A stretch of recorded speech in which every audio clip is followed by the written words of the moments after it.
Sure.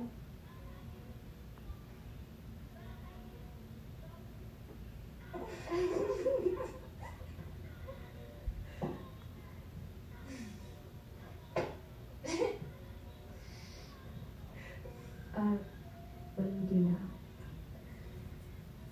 I'm gonna take that out.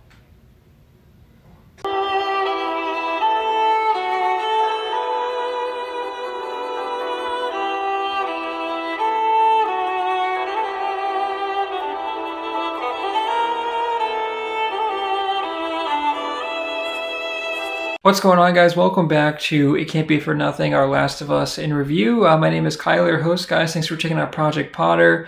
We got this awesome arcade back here. It's a little bright. I don't know if you guys can really see it, but Raj's Arcade. And I had, you can see, I think, in the side bars here, I had the Govee lights on, so it was like a changing to the color. So as soon as they cut to that shot, it like changed to like pink or purple around here.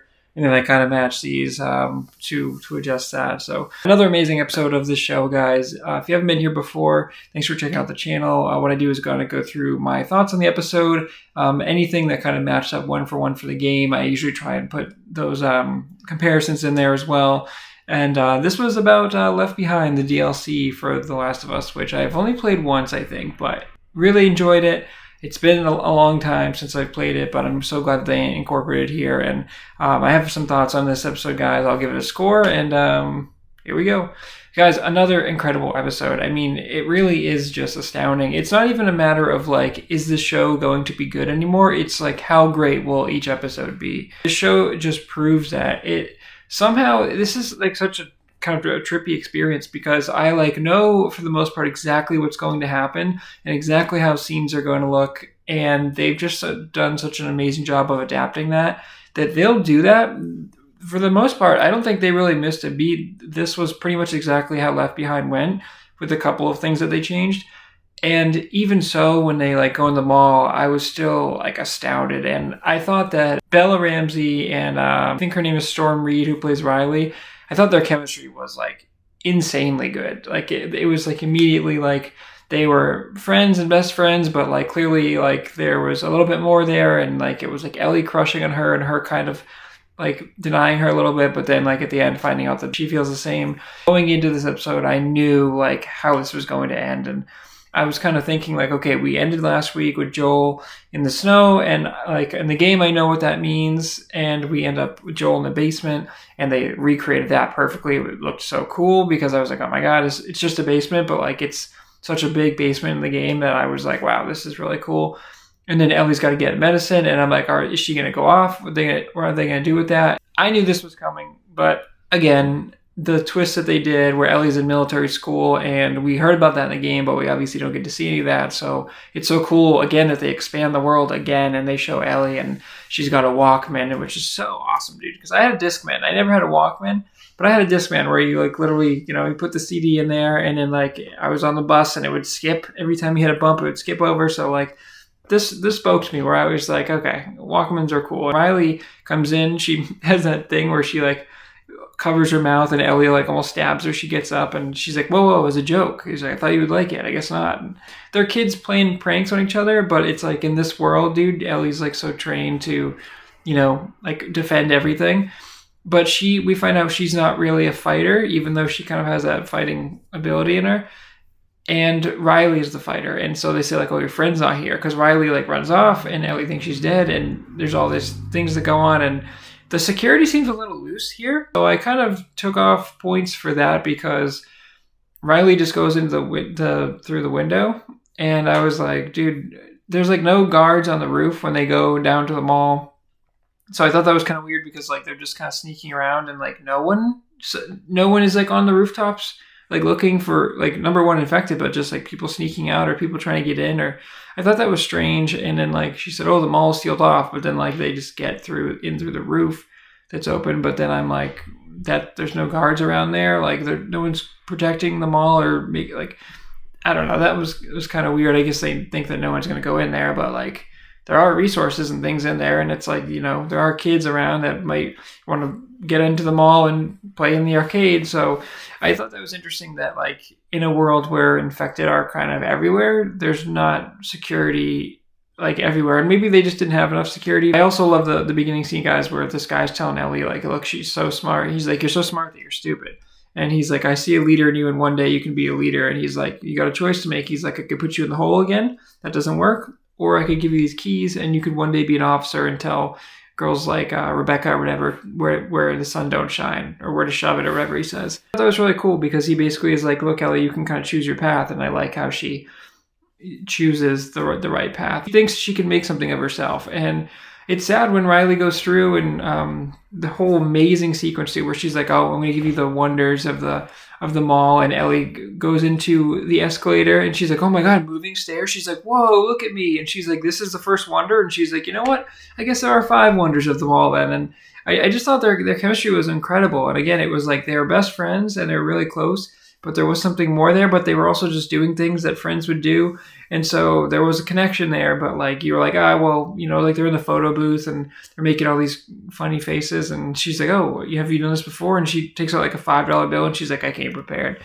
And that's awesome. And then, they go to that amazing moment where they go to the arcade and they play through there, and the lighting I thought was just beautiful, and everything, it was shot so well. Like when Ellie's standing, it's so cool when Ellie's standing at the mall and then the lights just slowly come on, dude. And Take On Me is playing, which is a part 2 thing. And we saw in the trailer the lights come on, but like, man, it's so crazy how great the show is. Like, it's blowing me away. And again, it's not a question of is it going to be great or how great is it going to be every week. And it's just crazy. It really is just astounding to me that like, I played the game, so I like know what these environments are going to be like, and I know what's going to happen. And yeah, they've deviated, like the Bill and Frank episode was a big deviation, and so I'm thinking like, okay, how is this going to change? But they really suck for the most part. This episode was also very creepy. Like it was like shot like a horror film. I thought everything was really great, even when Ellie and Riley are going through like the alleyways, dude,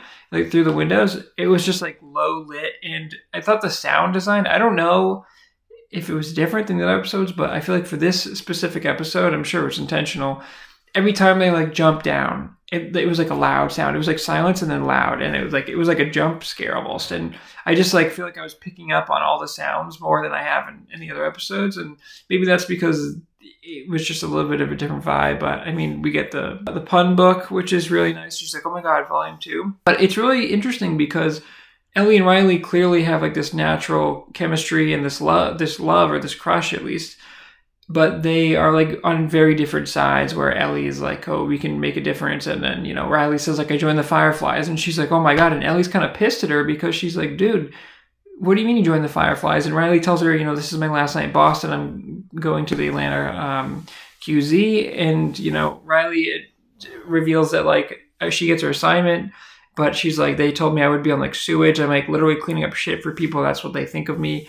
And it's sad because she's like, for Ellie, she can be an officer, but for Riley, they just think that she's like waste management or whatever. It's really interesting how like Fedra is kind of like dealing out those jobs. And it's like, in some ways they provide structure, and in other ways it's like, they're putting a value on Riley, and they're telling Riley like, you're not good enough to be an officer. Even though like Riley is clearly like a very capable, like smart girl, just like Ellie. Their friendship and their assignments are different, but like they have different views, where Ellie's like, how can you say you can liberate this? Like, I can't believe you don't even believe in the cause, and now you're just a Firefly. And she's like, it's different. And I love how Riley tells her like, it's okay that you don't know everything. And then Ellie's like, agree to disagree.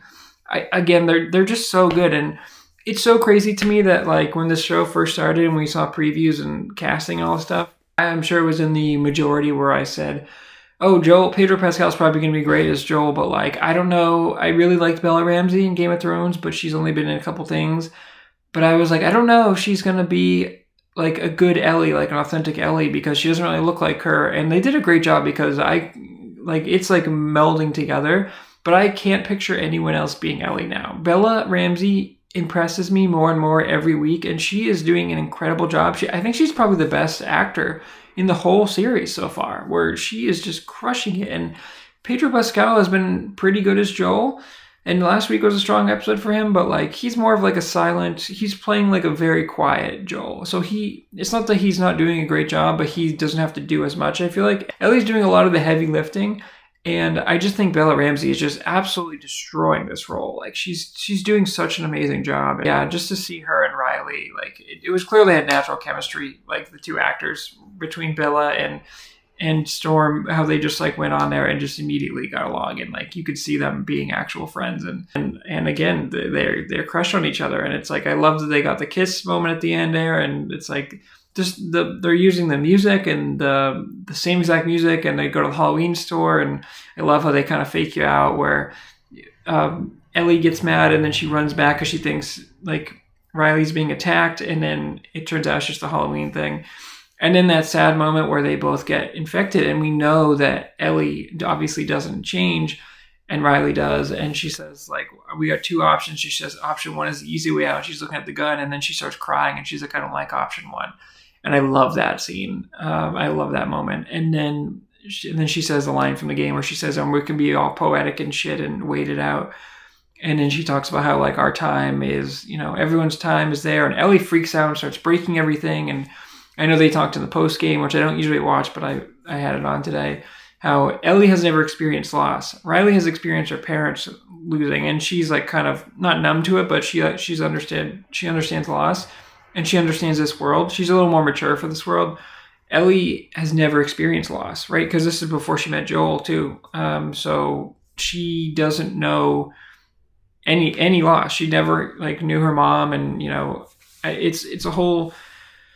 It's just something that she hasn't experienced before, and so not only does she just like go from having this amazing moment where she gets like her first crush or her first kiss, and they have this incredible moment, and it's been this great night. It's kind of ruined by her saying, I'm going to QZ, but then she says, don't leave, and she says, okay. And then in my head, I'm thinking like, okay, I don't know if you can just get out of that, but it's a really sweet moment, and then it's immediately ruined by the clicker. What an amazing episode. Although I do think that this is the one time where the show should have hung on to Riley a little bit longer. Like I know, and you can assume that like Riley turned, Ellie left, but like Ellie, it says in the game, like, we both waited for our turn and mine never came. And I would have liked to see that like resolved at the end of the episode. Like I would have liked to see like, Riley's changing or something, and then Ellie there's crying and she has to shoot her or something. It's like, what happened? We don't know. So Ellie wouldn't have just left, you know what I mean? Because like she would have assumed that she was going to turn. So then like I wonder if like Riley started turning, and then Ellie's sitting here and she's like looking at her arm and like nothing's happening. And then, you know what I mean? Like it was weird that they wrapped that up right there, because it would have been obviously super sad and tragic.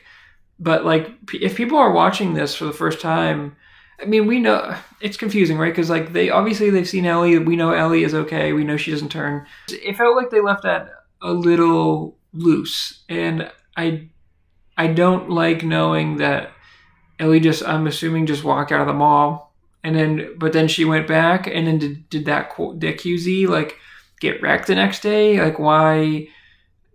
She mentions Marlene, and then it's like, does Ellie go find Marlene? There's like loose ends that I'm like, I don't know if they're like gonna go back to those in future episodes, or if she's gonna talk to Joel about it or what happened. But overall, though, guys, I thought it was an incredible episode. I'm gonna give it a 9.7.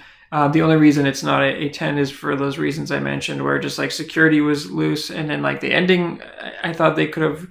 I mean, it was really nice that she like goes from the door to Left Behind, and then we cut back to Ellie, and she's not going out for medicine for Joel. She knows that she's got to get that wound sutured up like ASAP, and so she's like rummaging through, which is like a nice little game mechanic, and then she finds like some sutures or whatever, that the string, I don't know what it's called, but she goes down, and she's never obviously, I'm sure, stitch someone up, and she knows it's gonna be painful, but they don't have pain meds or anything, and she's got to make the most of what she can. So she does that, and Joel's like grabbing her arm and stuff, but she knows that like at least if she can get that wound stitched up, then she can go out and look for medicine. But like if she doesn't get that wound stitched, then like Joel's gonna bleed out, and it's not gonna matter anyway. So I love how she kind of thinks on her feet, and like Joel, I'm sure, is gonna pass out from the pain, and then that's when Ellie's gonna go out. But he just says like, leave me and go. And it's like, and she's like, no, dude, I can't leave someone. So I love that line from Riley where she says like, we don't quit. She's like, we have this time. We all get there one way or another. Some are sooner than others, but she's like, we don't quit on each other. And so I think Ellie thinks of that in the moment when she's saving Joel. But yeah, guys, really another incredible episode. And yeah, just bravo again to Neil and HBO, because, man, what a masterpiece this show is. Hey guys, that's another episode of It Can't Be For Nothing. We have just 2 episodes left, guys. And next week we are getting Troy Baker. I watched the preview the next week on, which I don't usually like to do, but I just kind of let it run through the credits tonight. And it's so cool. I know Troy and Ashley, who play Joel and Ellie in the game, are in the show. And we're getting Troy next week, and he's part of David's crew, which is really interesting because David is a very interesting character in the game, voiced by Nolan North. And I'm wondering, is Nolan North going to be in this game somewhere? That would be cool. I wouldn't be surprised. But so cool that Troy gets to be like a prominent character. And I think he's just going to use his normal voice, but it would be so funny if like Joel heals up and then Troy runs into him. And then, like, he's doing the Joel voice, and then Pedro Pascal's doing the Joel voice, and they have, like, a conversation. It's, like, 2 Joels. That would be amazing, but I think Troy's just going to use his natural voice from what I saw in the trailers. But that should be great. Troy's incredible, so I'm so excited. And to see Ashley probably in the finale, that'll probably be amazing, too. So it's so cool for them to get. Like, I love how Neil takes care of his people and does that, so... anyway, guys, thanks for checking out the content. Like, comment, subscribe. Let me know what you thought of the episode. Let me know what you think of the show so far, guys. And until next week, guys.